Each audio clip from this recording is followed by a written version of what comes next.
नमस्कार दोस्तों। आपके सामने एक ऐसा वीडियो लेकर आया हूं जो आपकी टैक्स की कैलकुलेशन से जुड़ी हर एक समस्या का करेगा समाधान।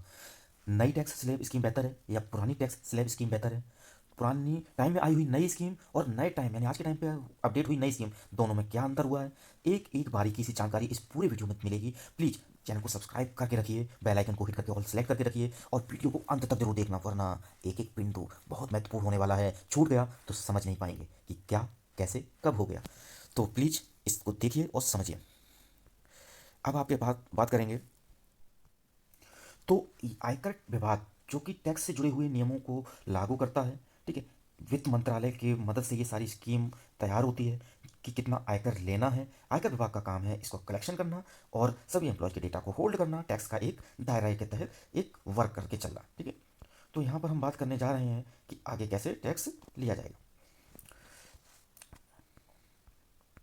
तो देखिए, यहाँ पर इनकम टैक्स जो है वो पे तो करना जरूरी है। अगर आप इनकम टैक्स के दायरे में हैं तो आपको लीगल इनकम करते हुए, लीगल इनकम को शो करते हुए, पहली बात इलीगल कोई वर्क मत करिए और ना ही किसी भी इनकम टैक्स को इलीगल तरीके से बचाने का प्रयास करिए।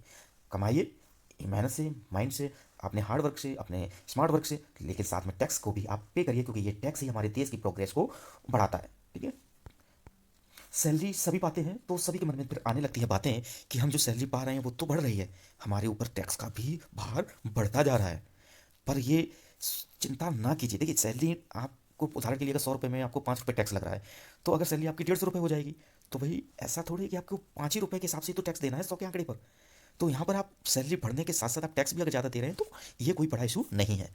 पर कैलकुलेशन करके सही टैक्स स्कीम का चयन करके आप अपना टैक्स पे करें, और टैक्स की कैलकुलेशन को समझना भी जरूरी है कि आपकी टैक्स कितना बन रहा है। सेव करना टैक्स ये भी आपकी जिम्मेदारी है। कई सारी ऐसी स्कीम्स हैं एटीसी के तहत आती हैं, मेडिकल से जुड़ी हुई होती हैं और एचआरए से जुड़ी हुई होती हैं, जहाँ से आप अपने टैक्स को भी सेव करना चाहें तो कर सकते हैं। तो प्लीज़ इन चीज़ों का ध्यान रखते हुए आप इस टैक्स स्लैब को समझिए।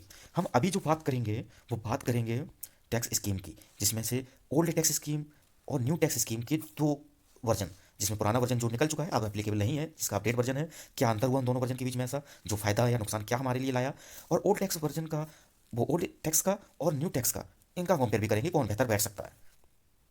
तो देखते हैं हम यहाँ पर कि जो न्यू टैक्स रिजीम है पहली बार कब आई थी, फाइनेंशियल ईयर 21 में, और दूसरी बार न्यू टैक्स रिजीम कब आई, फाइनेंशियल ईयर 24 में। देखिए, यहाँ पर जल्दी जल्दी बात कर लेते हैं, टाइम वेस्ट नहीं करेंगे। 0% का दायरा 21 में जो न्यू टैक्स रिजीम थी वो 2.5 लाख तक रखती थी। अब 24 के फाइनेंशियल ईयर में 3 लाख तक है। फ़ायदा हुआ है, यानी ये बेहतर है, ठीक है। टिक लगाते हैं जो बेहतर होगी। उसके बाद यहाँ 5% का दायरा 2.5 लाख से 5 लाख तक था, यहाँ 6 लाख तक हुआ, तो ये बेहतर हो गई। 10% का दायरा यहाँ 7.5 लाख तक था, 5 लाख से ऊपर, यहाँ 6 लाख से ऊपर 9 लाख तक हो गई, फिर भी ये बेहतर है। यानी हमारे पास बाहर टैक्स का कम ही होता जा रहा है। नई टैक्स रिजीम जो है वो अपडेट होने के बाद की बात कर रहा हूँ। तो यहाँ पे 15% के दायरे पर अगर बात करेंगे तो ये 10 लाख तक का दायरा था, और यहाँ पर 12 लाख तक का दायरा हुआ, तो ये बेहतर हो गई।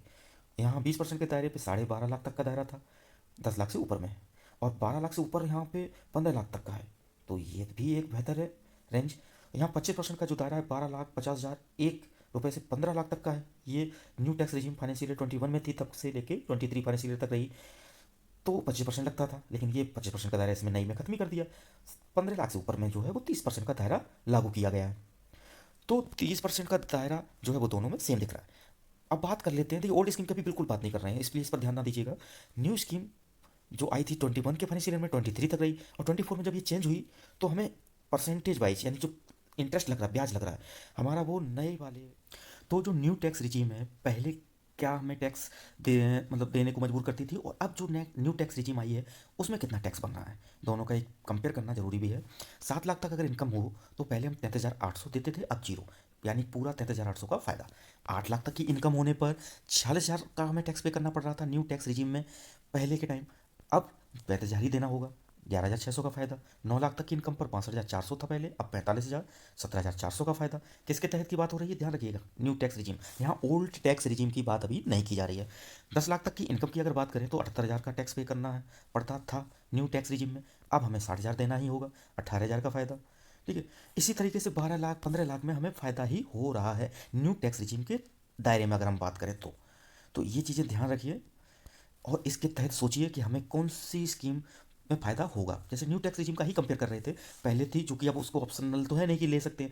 न्यू टैक्स रिजीम में जो चेंजेस हुए हैं वो फ़ायदे वाले चेंजेस हुए हैं, यानी हमें एडवांटेज ही मिल रही हैं टैक्स बचाने की।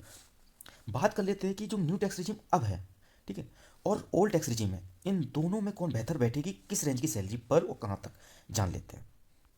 तो देखिए न्यू टैक्स रिजीम और ओल्ड टैक्स रिजीम अब इन दोनों का कंपेयर कर रहे हैं और एक बार थोड़ा एक्सप्लेन कर देते हैं, तो ये अच्छे से आपको समझ आ जाएगी।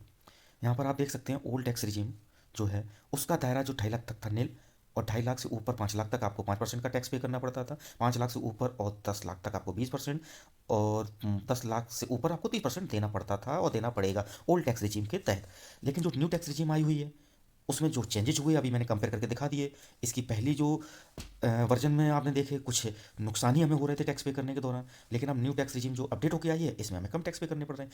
पर कंपेयर यहाँ होगा अब ओल्ड और न्यू, न्यू का भी एक न्यू हो गया लेकिन ओल्ड वाली तो अभी ओल्ड ही है, ठीक है। इन दोनों में कौन बेहतर है ये जानना जरूरी है, ठीक है। तो यहाँ न्यू वाले में आप देख सकते हैं हमें 3 लाख तक पे कोई टैक्स नहीं, 5%, फिर उसके ऊपर की रेंज पे, फिर उसके ऊपर की रेंज पे 10%, 3 3 लाख का एक दायरा दिया गया है जो कि आपको 5%, 10%, 15%, 20% और 30% तक लेके जा रहा है 15 लाख से एबव वाली लास्ट रेंज। अब बात कर लेते हैं दोनों में से कौन फायदा करेगी। तो अब एक एग्जाम्पल लेके हम आपको एक्सप्लेन करने जा रहे हैं कि ओल्ड टैक्स रिजीम में क्या टैक्स बनता है। मैं 29,000 भर्ती के गणित विज्ञान भर्ती के शिक्षकों की एक सैलरी ले लेता हूँ जो कि 10,11,532 रुपये बैठेगी। इसमें मैं ओल्ड टैक्स रिजीम के तहत कैलकुलेशन करूंगा, ध्यान दीजिएगा, एक एक आंकड़े को नोट डाउन कीजिएगा अपनी कॉपी पर और इससे आपको समझने में आसानी भी होगी। यहाँ पर हम उनको पहले स्टैंडर्ड डिडक्शन को कम करेंगे, 50,000 ये है। उसके बाद अगर उन्होंने बचत की है 1.5 लाख की तो वो भी, और उसके बाद अगर एनपीएस का कटौती हो रही है तो वो 50,000 की अलग से। साथ में हम 22,080 रुपये जो एचआरए अगर वो भी कम कर रहे हैं तो हमारी सैलरी बैठ रही है 7,39,452। इसको नोट डाउन कीजिएगा, ठीक है आप लोग ध्यान से, 7,39,452। अब यहाँ पे एक चीज़ ध्यान से हम पहले नोट करा देते हैं आपको, 2.5 लाख तक की कोई सैलरी टैक्स नहीं देना है, ठीक है। इस 7,39,000 को सोच के चलना है, ठीक है। 7,39,452 में शुरू से अब जीरो से लेके 2.5 लाख तक नील है हमारा जीरो। उसके बाद 2.5 लाख के ऊपर 5 लाख तक हमें कितना देना, 5%। तो ये जो दायरा है ये बैठेगा आपका 12,500, ओके। 5 लाख से ऊपर हमें 20% देना है, ये देख लीजिएगा यहाँ पे आप, ठीक है। 5 लाख से ऊपर कितना हमारा 20%। हम ये कैलकुलेट कर लेते हैं 5 लाख से ऊपर जो हमारी अमाउंट बैठ रही है यहाँ पे आप देख सकते हैं कितनी है, 2,39,000। तो देख लेते हैं कितना है ये, 5 लाख इसमें से हटा दीजिए पहले आप, हटा दिया ये, 2,39,452। इस 2,39,452 पे हम निकाल लेते हैं 20% का दायरा जो था 0.2, 47,890 रुपये, और हमारी 12,500 5% के दायरे के हिसाब से बनी थी तो हमारी बैठ गई है 60,390 रुपये। इस 60,390 रुपये पर हम एक काम कर लेते हैं, 4% से चौक कर भी लगाते हैं, ठीक है। 60,390 पर कितना है हमारा शिक्षा उपकर, 0.04 यानी 4%। तो हमारी टैक्स का जो दायरा सीधा देख लीजिए 62,806 रुपये का बैठा है सीधा ओल्ड टैक्स रिजीम से। सैलरी कितनी थी, 10,11,532 रुपये। इसको क्लियर करते हैं, नोट डाउन कर लीजिएगा एक बार आप, 62,806 रुपये बैठ रहा है ओल्ड टैक्स रिजीम पर। सैलरी जब होगी 10,11,532। अब इसी सैलरी को 10,11,532 को हम किस में लेते हैं, न्यू टैक्स रिजीम में, ओके। यहाँ पर आप देखेंगे कि 3 लाख तक कोई सैलरी टैक्स नहीं है, ठीक है। यहाँ पर देखिए बचत के तौर पे क्या घटाना होगा, केवल स्टैंडर्ड डिडक्शन ही एक आता है जो घटेगा, तो हम उसको घटा भी देते हैं 50,000 का सीधा। कितनी सैलरी रहेगी, 9,61,532, ठीक है। इसमें कितनी रेंज बनेगी, देखिए एक 3 लाख तक की रेंज बनेगी, फिर एक 6 लाख तक की दूसरी, फिर 9 लाख तक की, और फिर 9 लाख से ऊपर की। तो हम 9 लाख के ऊपर हमारा कितना है, 61,532। हम इसको नोट डाउन कर लेंगे अलग अलग रेंज में। तो 3 लाख तक हमारी कितनी है, ठीक है, जीरो, ठीक है। अगली 3 लाख तक हमें कितना टैक्स पे करना है, 3 लाख पहले रुपए जोड़ दीजिए, और टैक्स कितना देना, 5%, 0.05 का मल्टीप्लाई, प्लस अगली 3 लाख की रेंज पे हमें कितना देना, तो 3 लाख पहले रूट ऐड कीजिए, मल्टीप्लाई 0.1 क्योंकि 10% है।